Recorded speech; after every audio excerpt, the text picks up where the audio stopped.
back to the Hip Hop Social Worker Podcast. I'm your host, Christopher Scott. And today I have a special guest. We're recording on Anchor, so pardon us if it doesn't sound as good as with the microphones. But her name is Jay, and she goes by the Traveling Social Worker. Is that correct? The roving social worker, but it's also The Roving traveling. Social Worker. Okay.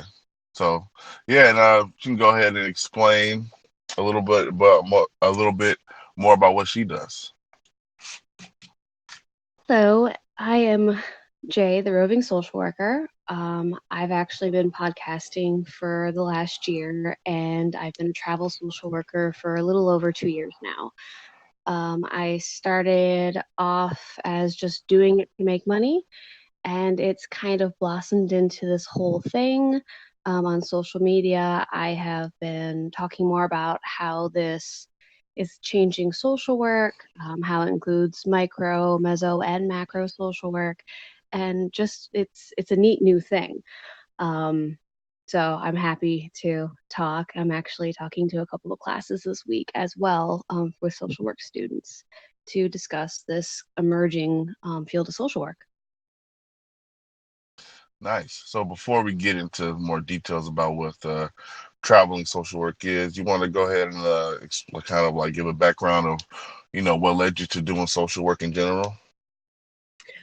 I started off in my undergrad not knowing what I wanted to do.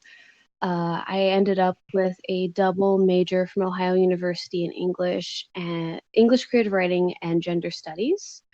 Mm-hmm. In my senior year, I did a community project with a bunch of BSWs and kind of realized then that that's what I wanted to do. I wanted to be a social worker. And I had asked one of the professors, like, well, what do I do? Do I have to take all these extra courses? And she just looked at me and said, no, go get your master's.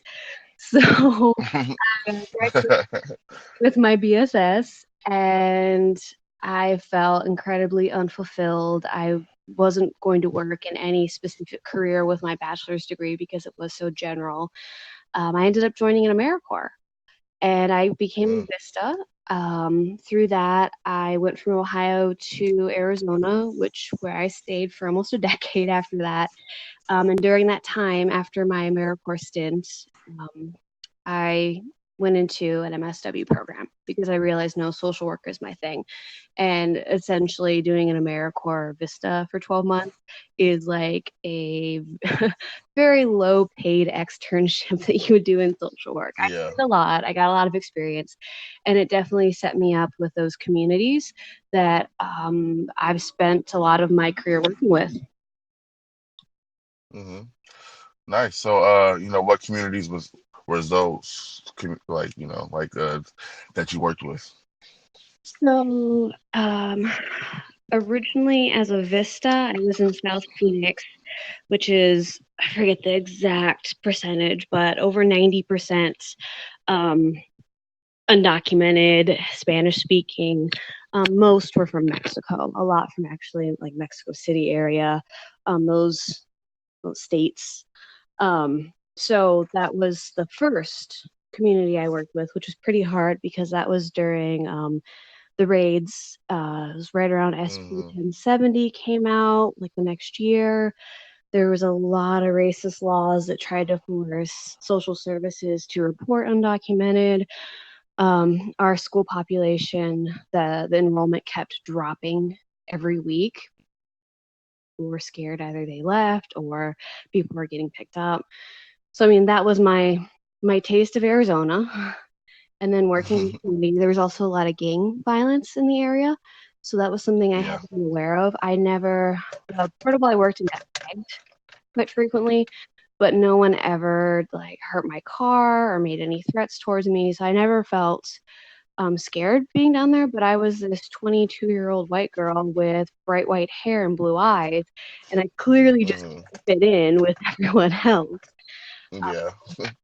I worked for that organization after my AmeriCorps, and I went to North Phoenix, which has a lot of the same population, a lot of the same problems, a lot of drugs, Mm-hmm.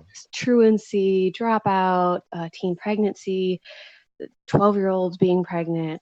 poverty, homelessness, food issues, just all sorts of things. A lot of undocumented Mhm. as well. So that was my first population. And then Phoenix is actually fairly diverse. There's a lot of refugee populations that come in. They're one of the resettlement cities, just like Columbus and I believe Minneapolis as well. So we Yeah. were getting larger populations of Somalians, um, Mhm. learning to, and a lot of from some other Middle East countries as well. Um, so I had more interactions with them. Not a huge Asian, not a huge African American population. There were groups there, but they were definitely um, smaller minorities than smaller Yeah. populations than what I'm used to working with back east. And back east, it's a lot of white, and then you have a lot of African Americans, especially in the Columbus area. So I mean, it was Yeah. diverse but different. From there, I've worked all over Arizona traveling. I lived on the Navajo Nation, which is sovereign land. It is the largest piece of Mhm. sovereign land in the United States. It's about the size of West Virginia, and it covers Mhm. 4 states. Arizona has the largest, so then that's where I was. I've worked in rural Minnesota, and Yeah. now I'm back on sovereign land in northern Montana. Okay, and that's where you are currently. Yes. Okay. Yeah. So, was there any kind of thing that you learned like growing up or learned through like just kind of life experiences that influence how you carry your practice in social work today?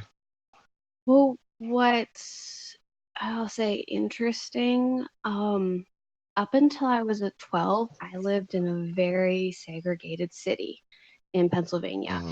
Mhm. I had two black friends. One was from Cleveland, the Yeah. other one was actually African. So when I moved to Columbus in junior high, that's when I really start to meet people who didn't look like me. Um, Mhm. and I ended up thinking it was odder that I grew up in an area where I didn't have access to people who were different or had different cultures or hear different languages. Um, so I was always curious. And Yeah. that kind of led me to be more curious in college and learning a lot more. And I went to a historically very white college. They had issues getting African American, Black, anyone other non-white to come to the school, which I guess they had an initiative too when I was there in the 2000s, trying to, um, recruit people that there was some diversity. I ended Mhm. up in a lot of African American studies classes because once again, I'm like, I want to know like what I'm so curious about history. I'm so curious about social justice and all these things. And that's where I met a lot of African American students. And it Mhm. was there I learned real basic stuff. They're like, well, why would people want to come to a college where they can't get their hair cut or their hair done? Yeah. And like I had That's never real. heard of that. Yeah. So that kind of opened up a lot of thought processes for me and to really analyze my world. And of course, going in AmeriCorps and being in a completely different population, totally outside of my comfort zone, and just being like, no, this is fine. This is great. Yeah. Um, and of course, uh, I married my husband who's black. Um, Mhm. my my foundations years of my MSW and being in this interracial marriage has taught me a lot too. I Yeah. I have more friends from other cultures than I do have white friends now as I'm older. A Mhm. lot of that has to do with just I have lifelong friendships with colleagues from other places, and all of this interaction, all of this socialization, just sitting down and eating with people and having these open discussions about racism and about our concerns with politics and reproductive justice and all these things, um, it changes you. If you're willing to listen, you're willing to learn, it changes you. And I think for Yeah. me, as a white woman, well, a white femme, it's really important to listen more than try to talk over people. And it's Mhm. okay if, my feelings get hurt because it's really not, they're not hurting my feelings. Other people aren't hurting my feelings. What it is I'm upset that I potentially have caused harm by something that I've done unconsciously or consciously and didn't realize the impact it has on other people or the impact that my whiteness has on other people. So that's a huge part of my social work is being Yeah. aware of how I impact, how my whiteness, how my privilege impacts the people I work with.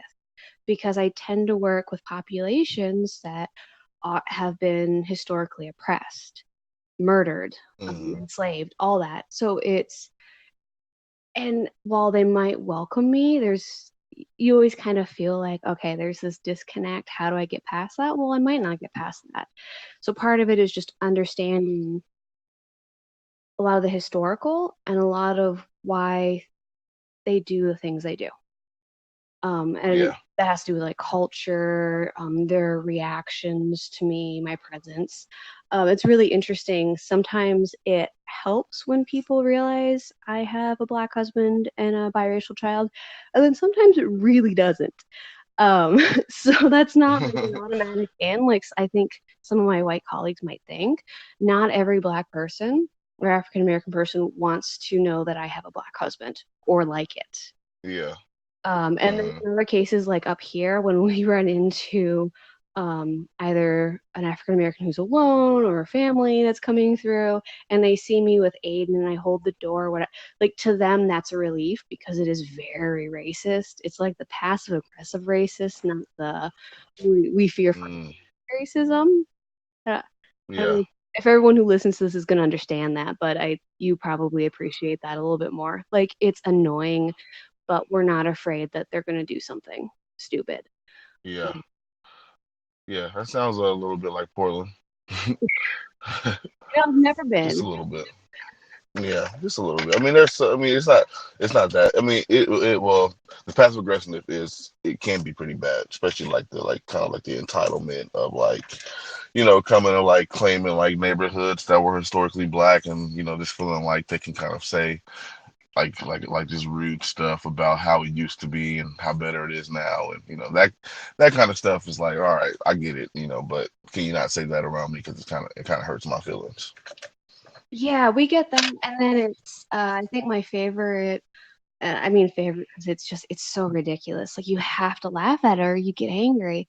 There's a local hardware store, and Hmm. there's a lot of old white men that work there. And my husband went in to just get some basic things for the home. And they not only did they follow him around, which we're both used to, they were calling out to one another. Oh, do you see him? Where'd he go? So my Oh wow. husband proceeds to play racist hide and seek with them, essentially Yeah. just making them follow him around the store and like kind of ducking out of the way occasionally to confuse them because he thought it was hilarious. Yeah. So it's like it's awful. This shouldn't happen. This like our country's not this. Yes, it is, but you just Yeah. laugh. Like it's angering and it's aggravating. But then if you talk to some of the local indigenous people, like this is their land. But because of a settler act in the early 1900s, white people were allowed to come up here and claim land. Hmm. So there's a lot of white people here. It's a little weird. Yeah. Yeah. Even And this is the is in Montana. yes, it just in this area. So even the indigenous people, when they go in there, this is their land. When they go into this hardware store on their land, they get followed. And I guess Wow. they have some stories that are a little more aggressive than Brad. I mean, Brad is more of a, oh, there's a black man. Like, where'd he come from? Um, there, Hmm. the back and forth between white and indigenous people up here is a little bit worse. And I've seen some of the interactions, and I'm like, it's really interesting to see how racism kind of plays out between groups. And then, of course, the indigenous people aren't really sure about Brad either. Um, so Hmm. you can't take anything for granted, and it's always a learning Yeah. experience. Yeah. That sounds interesting. So I know that you have a pretty like big like social media presence.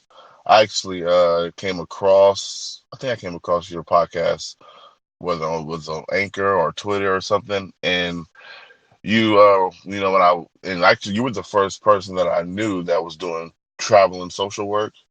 I had no idea what that was. Like I was like, and I was intrigued. I was like, that sounds kind of interesting, you know. So, would you mind kind of like breaking down like what traveling social work actually is? Absolutely. So for medical social workers, they might have a better idea of when I say travel nursing or locum physicians. Travel nurses, it's essentially all the same thing. So travel social work is just an offshoot of this locum idea of where you get a degreed licensed professional from another area and contract them through a staffing agency at a hospital, outpatient facility, whomever's asking, who's ever looking for this staffing, for on average 13 weeks um, Hmm. to fill gaps. So you see this a lot with nursing in urban areas that have high turnover, in hospitals that are failing. Either they've been tagged by CMS, they're going through a lot of stuff, they have a hard time with retention. You see this in very, very rural areas, which is why I've ended up in so many rural areas. And then you see this in federal facilities, Air Force Okay. bases. I've seen a lot of jobs, a lot of reservations, the sovereign land, IHS, those facilities. They need it too because they're Okay. either very rural or once again, it's really hard to retain people in these difficult jobs. So social work has probably been in this field for, I'd guess, about a decade. I can't find an exact date, and I'm not really sure what staffing agency was using social workers first. I'm gonna guess it was AMN. They're one of the largest and one of the oldest companies for doing it. They're really known for their nursing. Um, but I don't work for a large company at all. Actually, my favorite agency is based out of Gilbert, Arizona, and it's called AB Staffing, and I've done three out Okay. of my five contracts with them. I've only had one 13-week contract. Most of my contracts have been 6 months or longer, just because the nature of social work, it's not like nursing. It's not like a physician where you can just do rotations and then kind of leave. I mean, social work Yeah. is so much more involved, and so it's a lot more complex, but it's not well known. It's not, I mean, it's regulated, but it's not regulated as travel social work. So there's a lot of complexities to being able to do it effectively, ethically, quickly. Because it's quick turnaround. You have to get there pretty fast to do the jobs, and then you may or may not be leaving within 3 or 4 months. You never know. Mm. And every job is so drastically different. Populations, so, like, say, a travel social worker might be from Atlanta, Georgia, but now they're placed in North Dakota for 13 weeks. And then they might end up in New York, upstate New York, or then they might end up in downtown Phoenix. So, I mean, they're bouncing all over the place. So, it takes a lot of skill to be able to just pick up in a whole other region that has a different dialect, a different way of doing things, a different time zone. Um, and figuring out all these resources and systems and an EMR and all that. So I mean, it's really complicated, but it's also really fun. Yeah. So like, do you mostly work in hospitals, schools, prisons, or is it kind of just random? So I travelers get to pick what they do. A traveler is different than like a temp agency. They might both be called staffing agencies, but a temp is usually from like a local pool and they get assigned to things. They Mm. might get like a couple of options, but generally, like I've my experience with using temp workers in places is they get assigned. Okay. Traveler, they get to choose what they want to do, where they want to do it. Sometimes for even how long. The initial contract might be 13 weeks, but then if the agency wants to keep them for another 13 weeks, they may say, well, I can do 10. And they have that ability. For me, I started off in mental health because that has always been my go-to, crisis and mental health. I was in a PHP. I was lucky. Let's see, what were we talking about? Oh, like where have you been placed? I think we are talking about that. so I can Oh, yeah, go ahead. yeah. I think I was talking about elder care. Like I enjoy working with elders, and I've worked in like a geropsych unit before, and I loved it. It was Hmm. probably one of my more favorite things, and I loved working with the community that was there. But I wasn't able to use a lot of my skill set, and I felt like things were lacking. And it had more to do with how it's set up there. So I was constantly at battle with, well, I could do so much more for them, but I wasn't allowed to. So that's frustrating. Yeah. I have worked in an ER setting. It was actually the largest, it is the largest ER and trauma center in Arizona. And I worked overnight shifts. So I saw a lot of stuff. Like, there, it was enjoyable because I learned so much, but it was really, really heavy. Yeah. Um, a lot of death notifications, a lot of being with families who just lost someone, car accidents, a lot of gun violence, some suicides. Mm. So it, like I said, it was very informative. I learned a lot of new skills. I learned that I was actually pretty good at it, but I also figured out pretty quickly that this was not a long-term job. This is not something that I could sustain for years. That it was fine for 13 weeks, but Hmm. moving on, um, yeah, I needed to. I missed mental health. I love crisis, but I missed mental health. So when this job in Montana opened up, where I work in a school primarily, I was overwhelmed.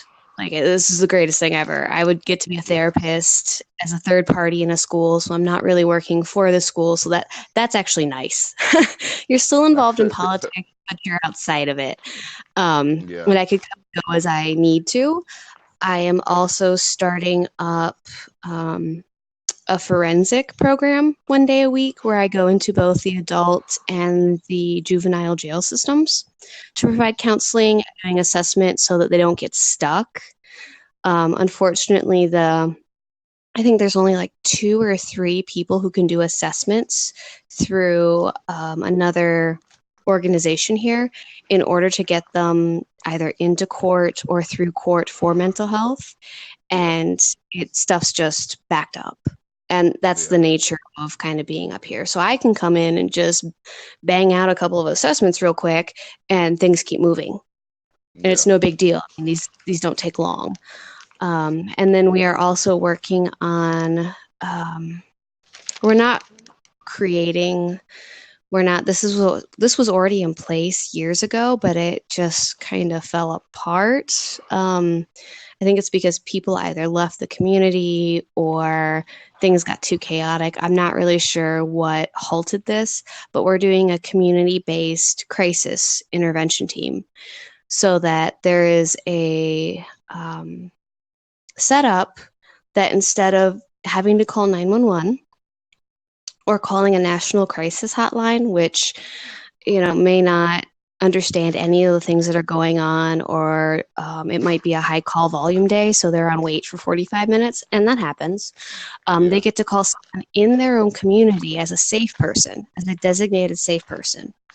And that if that person feels that this individual cannot remain in the community safely, then clinicians get called in. They get brought to the Okay. hospital and we see them. Currently, processes usually end up with police arriving, arresting and charging the person with something like disorderly conduct, something like really minor, and then taking them to either juvie or the adult detention center and Yeah. holding them there until a clinician can see them and get them help. So they go to jail. Jail is kind of the epicenter for a lot of treatment here, both substance abuse and mental health, because they have no other place to try to keep people safe and help them. So Mm. it's a really backwards way of doing a kind of a strengths based, like we're just going to throw you in jail. Here's some handcuffs. Yeah. Like Yeah. no. So we're trying to figure out ways to alleviate that stress on police because they don't want to Hmm. do it. They don't want to deal with it. Rightfully so. They want to deal with people breaking the law. Um, So I'm excited about that. That's in process. It probably won't be up and running until sometime in 2020. I'd say like the spring, maybe late winter, spring.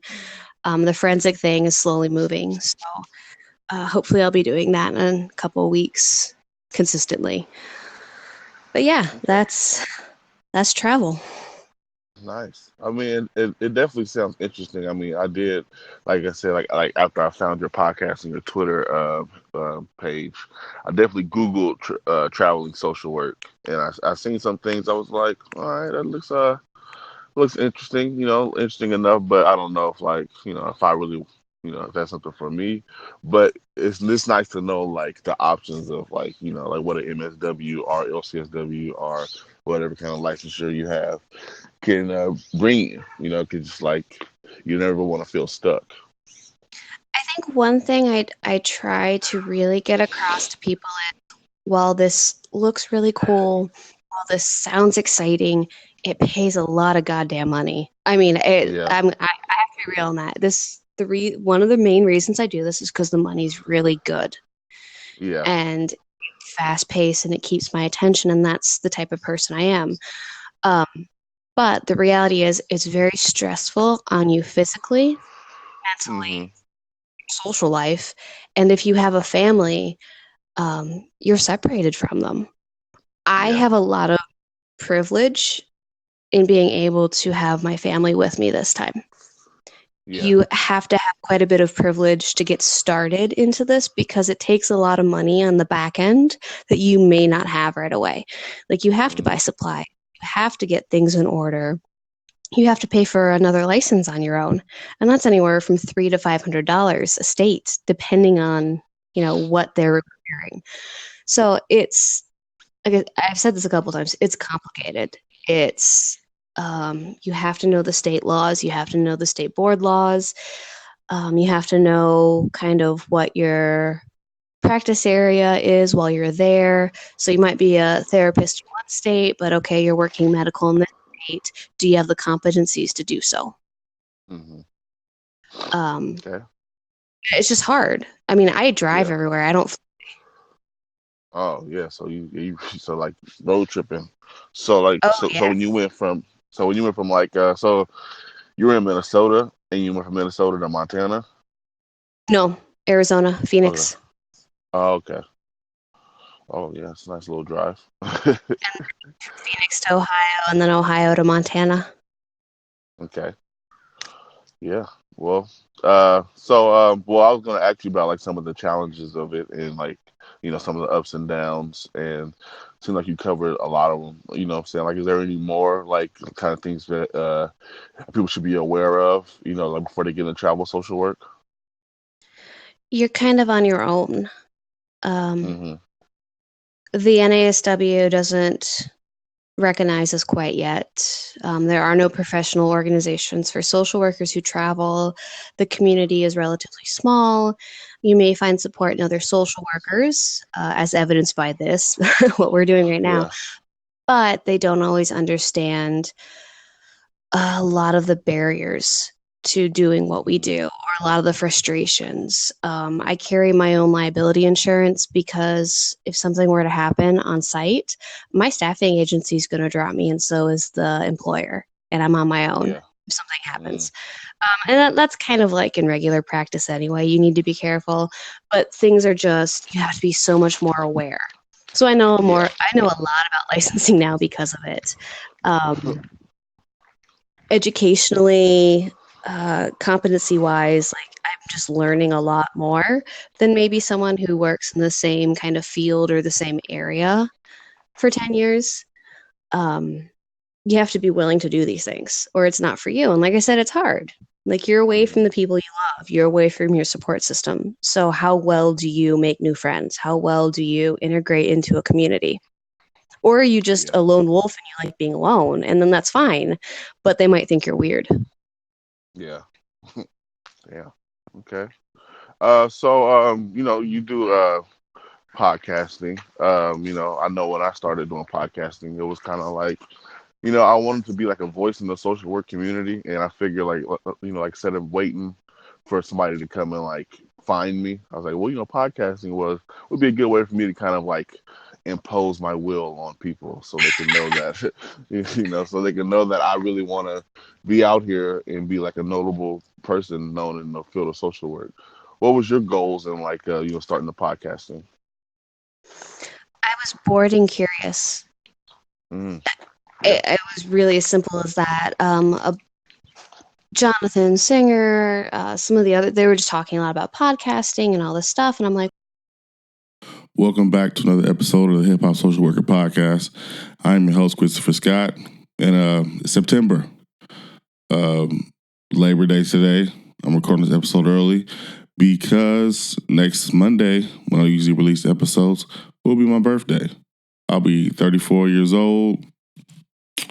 And 34 is different from, I don't really, well, I'm not 34 yet, but it's coming next week. So I don't really know what to feel. I feel like this year has kind of been like an up and down year. A lot of good moments, a lot of tough moments that I'm still trying to fight my way through, trying to get my feet back up under me, comfortably. But I've, within this last year, from 33 to 34, it's been some good times. I've stepped foot into like a therapist role. I've always wanted to be a therapist. I kind of lost track of that with my job with the school district, just because I was chasing a paycheck. The job really never sounded great to me, but I was chasing a paycheck. The check was nice, but then I lost that job, and it doesn't sound like that program was following what they were supposed to follow anyway. So, so even if I stayed, I probably would have lost my job anyway, just because I would have left, just because it doesn't sound like something that was something that we were trying to build in the beginning. But then again, like, my daughter turned 2. Watching her grow has been a blessing in disguise. I'm not in disguise, God damn it. It's been a blessing, like it's been awesome to kind of see her transition. I'm still figuring out what being a dad is about. Still figuring it out, how a child fits into your marriage, because it definitely affects things. And also just this year, also building my brand, Hip Hop Social Worker, has been it's been good. It's just been what it's been. I put in work and on the podcast, and I put in work and trying to like build my name as a therapist, as a consultant. And it just really just takes time. None of the podcast is growing. It's not growing like to like astronomical figures, but it's growing. I see progress happening. I've been investing in new equipment. I have really just trying to expand however way I can expand. I've been speaking. I've done 2 networking events so far. What else have I done? Just really connecting, just really trying to build. I started a web series with my guy Ramon, and just talking to different people about how to build platforms and actually, put the work in, to get it to where you want it to go. Just building this platform thing is tough, because you never know, like, if it's working or not. Honestly, of course, somebody comes and gives you a nice paycheck, or you have 1 million followers or something like that. Yeah, that all that stuff is great and good, but other than that, like when you're building and not a lot of people are, paying attention to you. You see what I'm saying? It really you just really out here for just on faith. And sometimes being out here on faith is tough, because you honestly just don't feel like it's being reciprocated. Even though you have some people that say, hey, I appreciate what you do, and like here and there, like I feel like a few times a week somebody says, I appreciate what you do, and that does feel great. But I feel like our human brain isn't wired to take that kind of feedback You know, like if it's not a lot, like in abundance, you know, like if it was like 10,000 people telling me that I'm doing great, then that might feel different than one or two. Even though the one or two people's feeling is definitely valid, you know, they should feel validated, and I always make sure they feel, you know, appreciated and validated. But just the way our brain works, you know, like we just want everything in abundance, you know, and I really hate that about our society, you know, how we're kind of really just trained to appreciate anything in abundance, you know, or pay attention to things in abundance. You know, we don't really stop and just, you know, enjoy the minute, enjoy the hour, you know. And sometimes we don't enjoy the hour because life is, you know, fast. We got to keep moving. We got to keep it going, you know. So I get it. I definitely get that, you know. But yeah, 34. You know, last year it's been great. Became a homeowner. Still trying to, you know, keep the roof over my head. Yeah, it started out. It's really just started believing in myself. You know, at 33.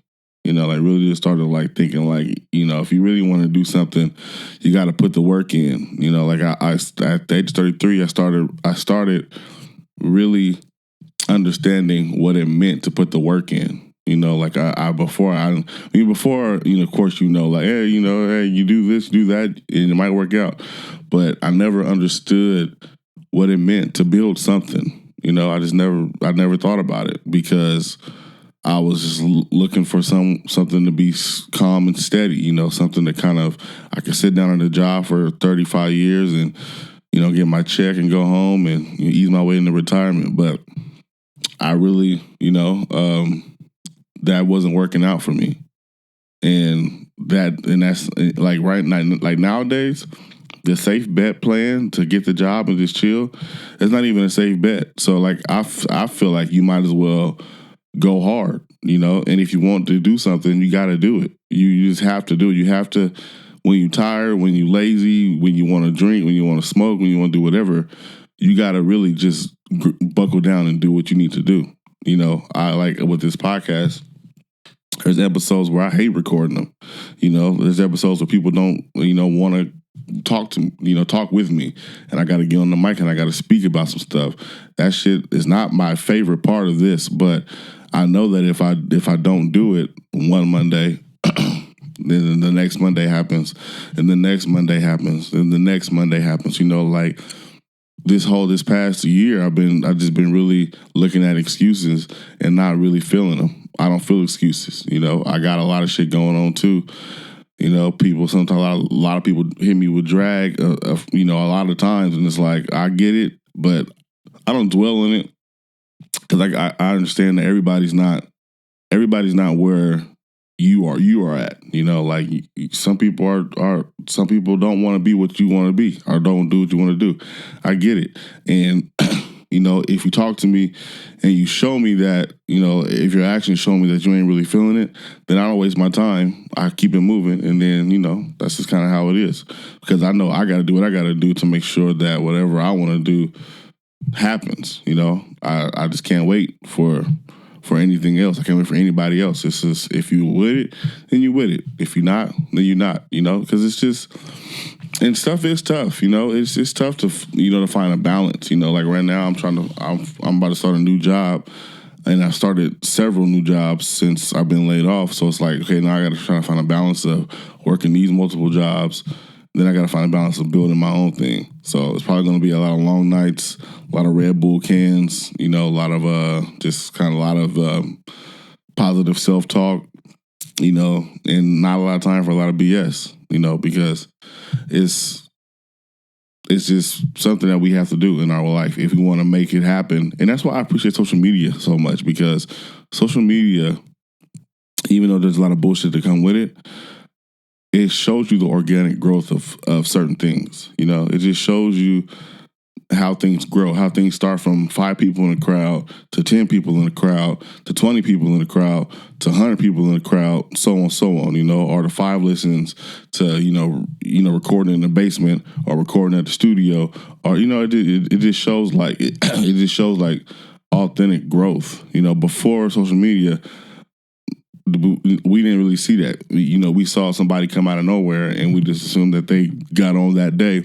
But now I feel like a lot of people who are around my age are doing things like podcasting and photography and doing a lot of freelance stuff because they see that if you put the work in, somebody will find you. Somebody will find your worth and pay you what you're worth or give you the opportunity to share your story.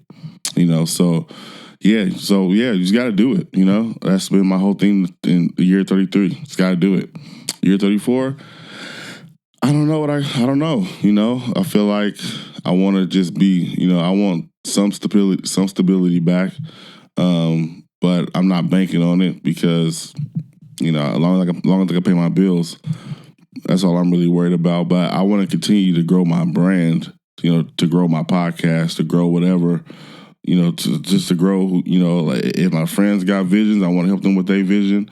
I want to do whatever I can do to make sure the people around me, get their vision executed. I just want everybody to feel validated. I want everybody to feel appreciated. I want everybody around me to know that I got their back, and if they got something, they got a plan they want to do, I'm with it. But I'm not about to work harder than you. So. But yeah, I'm about just seeing growth. And 34, I'm gonna try to grow in every aspect. That's why I'm doing the video right now. I feel like it was time to expand. A lot of people was telling me, that you should do some videos. I really wasn't trying to do videos because I already have a hard time with having people listen to my voice. So I honestly didn't want to do a video. But it just was time to elevate. You got to get over a lot of stuff. I've learned that too in the last year that you just gotta get over it. You just gotta get over it because ain't nobody gonna give you nothing. Ain't nobody coming to find you. I know that's like the story of getting discovered and somebody was just listening to the radio and they heard this singer singing a song and then they got $1 million contract. I mean that's not likely. That singer probably put a lot of work in, did a lot of networking and did a lot of just did a lot of work before they got to that point. So I'm at the stage where it's like you just got to do it. You just gotta go hard, or don't complain, because if you ain't going hard, then ain't no reason to complain. Ain't nobody gonna come and find you. If you take anything from this episode, ain't nobody coming to find you. If you got an idea, write it down, build on it. Really just build, keep building every day. Write down goals, write down progress. I know in therapy we do progress notes. You can do progress notes without therapy. You can do progress notes on your workouts. Do progress notes on whatever you're doing. On your bank account, whatever. Just whatever you got, whatever goal you gotta work. If you don't work, then you just wishing. And we know ain't no genies in real life, so ain't nobody coming to grant you no wish. You gotta go do it. So anyway, I just really was doing this so I could do a little video real quick. This is my birthday's next week. I ain't got no plans yet. I really don't like doing stuff on my birthday because I feel like it's a lot of pressure, for everybody to come out and celebrate, and sometimes like it's a little weird. I know that from personal experience, but it's 34. I ain't got nothing else. It's 34. So I'll check y'all out in a minute. Peace.